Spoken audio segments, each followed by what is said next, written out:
इस हफ्ते बहुत कुछ घटा है राजनीति की दुनिया में। आप कुछ भी मिस ना करें, हाजिर है इस हफ्ते का political recap with all the latest political updates of the week.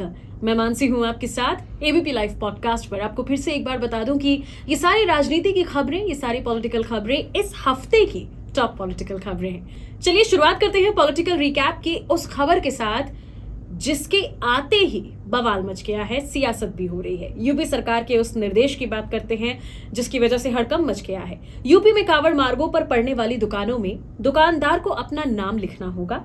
इसमें दुकान मालिक का नाम और डिटेल लिखी जाएगी। सीएम योगी ने ये आदेश पूरे यूपी में लागू कर दिया है। यूपी में मुजफ्फरनगर पुलिस ने सबसे पहले दुकानों के बाहर दुकानदारों को अपना नाम लिखने का आदेश दिया था। पुलिस का ये लॉजिक था कि इससे कावड़ यात्रियों में कंफ्यूजन नहीं होगा, मतलब दुकानदार का धर्म पता चल सकेगा।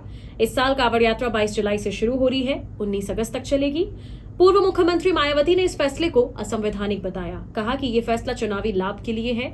ये प्रयास धर्म विशेष के लोगों का आर्थिक बॉयकॉट करने का है। वहीं यूपी कांग्रेस प्रमुख अजय राय ने कहा ये अव्यवहारिक कार्य है, इसे निरस्त करना चाहिए। सपा प्रमुख अखिलेश यादव और एआईएमआईएम अध्यक्ष असदुद्दीन ओवैसी ने इस पर सवाल उठाए। ओवैसी ने मुजफ्फरनगर पुलिस की तुलना हिटलर से की। अखिलेश ने कहा जिसका नाम गुड्डू, मुन्ना, छोटू या फत्ते है उसके नाम से क्या पता चलेगा। कोर्ट इस मामले में स्वतः संज्ञान ले, ऐसे आदेश सामाजिक अपराध हैं। जवाब में एसएसपी ने कहा ये परंपरा रही है और भ्रम की सिचुएशन से बचने के लिए ऐसा किया गया। वहीं टीएमसी के राज्यसभा सांसद साकेत गोखले ने मुजफ्फरनगर पुलिस के खिलाफ राष्ट्रीय मानवाधिकार आयोग यानी कि एनएचआरसी में केस दर्ज कराया है। गोखले के मुताबिक आदेश भेदभाव करने वाला है। साथ ही उन्होंने एसएसपी मुजफ्फरनगर के इस लॉजिक को, इस तर्क को मूर्खतापूर्ण बताया है। ऑल इंडिया मुस्लिम जमात के राष्ट्रीय अध्यक्ष मौलाना शहाबुद्दीन रजवी बरेलवी ने कहा कावड़ यात्रा के मार्ग पर ढाबा संचालकों, फल विक्रेताओं, अन्य स्टॉल मालिकों के लिए सहारनपुर पुलिस ने जो एडवाइजरी जारी की है उस पर राजनीति नहीं होनी चाहिए। मौलाना ने कहा पुलिस की एडवाइजरी कानून व्यवस्था के लिए है क्योंकि ये एक धार्मिक यात्रा है और पुलिस ने ये व्यवस्था इसलिए लागू की है ताकि इसमें हिंदू मुस्लिम विवाद ना हो।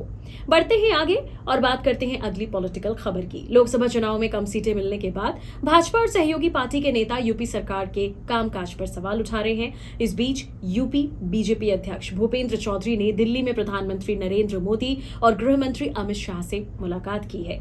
उन्होंने यूपी में सरकार और संगठन के बीच मौजूदा खींचतान और लोकसभा चुनाव की रिपोर्ट सौंपी। डिप्टी सीएम केशव मौर्य योगी सरकार पर लगातार निशाना साध रहे हैं। क्यों नाराज हैं केशव मौर्य, आपको ये भी बता देते हैं। भाई 2017 में यूपी विधानसभा चुनाव के समय केशव मौर्य भाजपा के प्रदेश अध्यक्ष थे। बीजेपी को बहुमत मिला लेकिन योगी आदित्यनाथ सीएम बने। अब 2022 की बात करें तब चुनाव में केशव अपनी सीट हार गए। इसके बाद पार्टी में केशव की सिचुएशन काफी कमजोर मानी गई।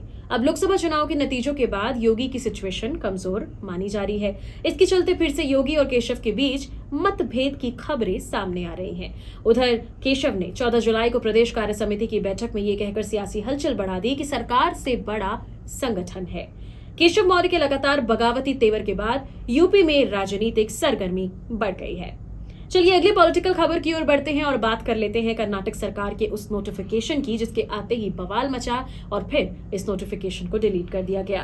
कर्नाटक सरकार ने प्राइवेट सेक्टर की सी और डी कैटेगरी की नौकरियों में लोकल लोगों को, स्थानीय लोगों को 100% आरक्षण देने के फैसले को पोस्ट किया और फिर इस पर टेम्पररी रोक लगा दी। पहले मुख्यमंत्री सिद्धारमैया ने 16 जुलाई को इसकी घोषणा की थी। इस फैसले पर जब विवाद बढ़ा तो 24 घंटे के अंदर ही मुख्यमंत्री ने सोशल मीडिया पर 100% कोटा बिल को लेकर की गई पोस्ट हटा ली। उन्होंने 16 जुलाई को इसका अनाउंसमेंट किया। सीएम की पोस्ट डिलीट करने पर राज्य के लेबर मिनिस्टर संतोष लाड ने ये सफाई दी कि कर्नाटक में प्राइवेट कंपनियों की नौकरियों में नॉन मैनेजमेंट पोस्ट के लिए रिजर्वेशन 75% और मैनेजमेंट लेवल के स्टाफ के लिए 50% तक सीमित है। दरअसल सिद्धारमैया कैबिनेट ने इसके लिए रूल्स तैयार कर लिए थे। कैबिनेट ने 16 जुलाई को बिल पास कर दिया। इसे 18 जुलाई को विधानसभा में पेश करने की बात कही जा रही थी। हालांकि उससे पहले ही इस पर बड़ी इंडस्ट्रीज ने विरोध जताया है। पॉलिटिकल रिकैप की अगली खबर की ओर बढ़ते हैं। बात करते हैं शुभेंदु अधिकारी के उस बयान की जिसने हड़कंप मचाया इस हफ्ते। पश्चिम बंगाल भाजपा विधायक और विपक्ष के नेता शुभेंदु अधिकारी ने 17 जुलाई को एक बयान दिया। कहा सबका साथ सबका विकास, लेकिन अब हम ये नहीं कहेंगे।